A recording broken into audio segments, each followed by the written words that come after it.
Pasamos ahora la palabra a María Jesús Gavira Galocha, que va a continuar usando el código técnico en lo que se refiere a limitación de demanda de energía.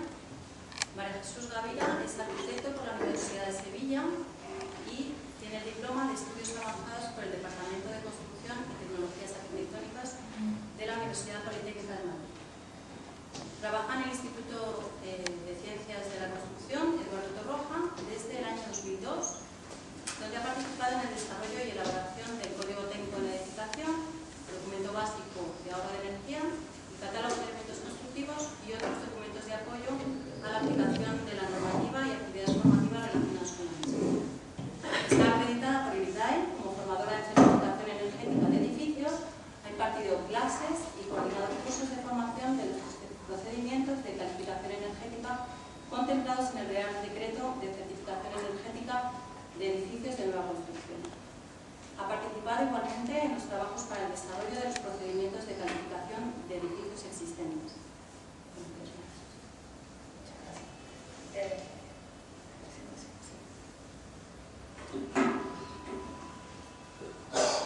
Buenos días. Bueno, voy a continuar dentro del aspecto normativo, concretamente uno de los documentos que se recogen en la parte de habilidad del Código Técnico, que es el documento de ahorro de energía. Y dentro de ahorro de energía lo que afecta a la parte del edificio en sí, de la parte constructiva, que sería la limitación de la demanda. Quería centrarme en describir de qué manera, bueno, Luis lo comentaba antes, de qué manera el Código Técnico no se centra tanto en determinadas características exigibles a los productos, sino más en las prestaciones que se quieren conseguir y cómo los productos de construcción ayudan a ello. En el caso de este documento de limitación de demanda de energía, es fundamental tener en cuenta este aspecto porque realmente son el cúmulo, son el cúmulo de una serie de factores y parámetros que entre todos ayudan al objetivo deseado, que sería reducir el consumo, reducir la demanda energética. Bueno, voy a pasar por estos puntos. En el segundo, concretamente, el nuevo enfoque del documento básico de ahorro de energía no es 2006, el nuevo enfoque de este año, es una data que me he dado cuenta ahora. Y bueno, quería comenzar destacando que bueno, la exigencia de limitación de demanda energética se centra en unas determinadas exigencias a la envolvente, pero para conseguir una limitación de la demanda. O sea, el objetivo es limitar la demanda energética, como estaba comentando anteriormente.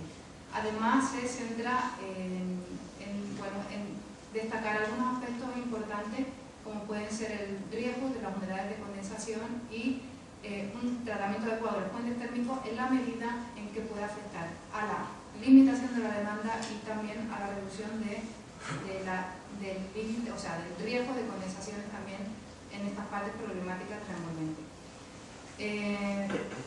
Estaréis ya familiarizados, supongo, con este documento y simplemente quiero recordar que la forma en la que se limita la demanda es definiendo unos parámetros límites de un edificio que nos va a fijar esa demanda límite. Esos parámetros están definidos y son específicos para cada clima, para cada zona climática. Concretamente, esta sería una de las tablas que recoge el actual H1, documento H1, en este caso sería la zona climática de TEF de Madrid, y nos especifica esos valores límites que debe tener la envolvente de ese edificio cuya demanda nos va a servir de referencia, que nos va a limitar el comportamiento del edificio. Con el nuevo enfoque del H1 lo que se pretende es seguir la línea de limitación de la demanda energética, pero con el enfoque prestacional, o sea, se acentúa más el enfoque prestacional y se pretende confluir con la certificación energética que actualmente también está en vigor, como sabéis. Entonces se va a centrar en una calificación energética en consumo energético global de energía primaria del edificio. O sea, ahí estaría teniendo en cuenta todos los aspectos que se van a valorar en el edificio en cuanto a su consumo energético, que van a ser calefacción, refrigeración. agua caliente sanitaria e iluminación en edificios terciarios. Además de un consumo global, limitar ese consumo global se va a centrar en limitar la demanda, lógicamente. El documento de limitar la demanda, lo que pueda hacer el edificio por sí mismo para reducir el consumo.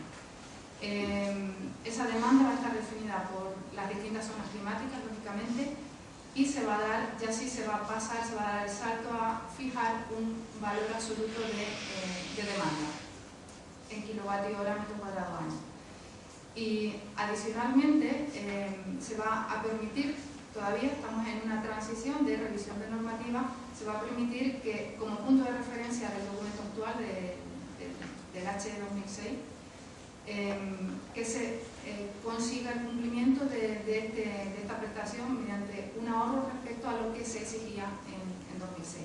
Entonces se van a combinar estos tres parámetros que van a ser básicos en el nuevo documento HE, que está actualmente bueno, ya prácticamente en fase de borrador y casi para salir a la calle. Entonces lo que quería destacar es que el concepto sigue siendo el mismo, un concepto prestacional, lo que se quiere es reducir el consumo, y reducir el consumo implica reducir la demanda en cuanto a lo que la envolvente puede hacer, la envolvente del edificio puede hacer. En este cuadro lo que quiero destacar es que en las distintas formas de limitar la exigencia en cuanto a energía se refiere. Nosotros podemos limitar el consumo global, que sería, yo te digo, el límite de lo que puedes consumir al año con este edificio, pero adicionalmente se pueden fijar límites parciales a ese consumo global, que es lo que se está haciendo con esta nueva revisión del documento de ahorro de energía. Entonces se están fijando límites en consumo global, pero también se están fijando límites en demanda. Entonces de esta manera nos vamos acercando al objetivo final que se está actualmente, bueno, al que tenemos que tender, que son edificios de consumo de energía casi nulo. Entonces, ¿por qué cuento esto? Simplemente para enfocar el problema. El problema es reducir el consumo, y en cuanto a la parte que nos trae aquí, que son la parte constructiva, ese consumo vamos a contribuir a reducirlo reduciendo la demanda energética. Y esa demanda, no hay que olvidar que estamos hablando de demanda de los conceptos que tenéis ahí: calefacción, refrigeración, agua caliente sanitaria e iluminación. En esa demanda intervienen muchos factores, de los cuales algunos podemos controlar y otros no. Lo que sí podemos intervenir es donde debemos intervenir, fundamentalmente en el diseño del edificio y en la envolvente. El clima nos viene dado y el uso del edificio normalmente pues también nos viene dado. Entonces, centrándonos en el diseño y la envolvente es donde vamos a conseguir reducir esa demanda energética. Y concretamente en España tenemos una demanda bien diferenciada entre, bueno, pues si estamos en la parte de clima frío o en parte de clima caluroso, o incluso en zonas climáticas que tienen ambos climas. Entonces esa demanda va a ser una demanda de calefacción o va a ser una demanda de refrigeración, y ambas tenemos que saber combatirla o lidiar con ellas para hacerlo lo mejor posible, para conseguir el óptimo de reducir la demanda global, que contribuirá a reducir el consumo global de edificios.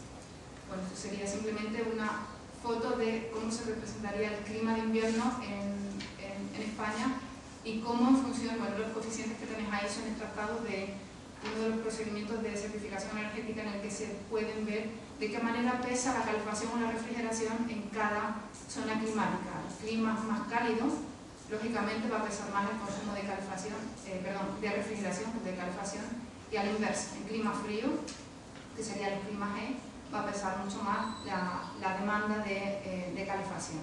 Y de esa forma se valora y se mide en la calificación energética. En cuanto a demanda de calefacción, nos va a interesar limitar las pérdidas de calor en el edificio. Esas pérdidas de calor las vamos a tener a través de la envolvente y, por supuesto, a través de las infiltraciones y la ventilación del edificio. Y nos va a contribuir de forma positiva todo lo que sea ganancias de calor, fundamentalmente fundamentalmente a través de los huecos, radiación solar a través de los huecos. Y esto va a ser un aspecto muy importante en lo que puede contribuir los elementos de hormigón en cuanto a como específico de su masa y la inercia térmica que pueden aportar en esa reducción de la demanda.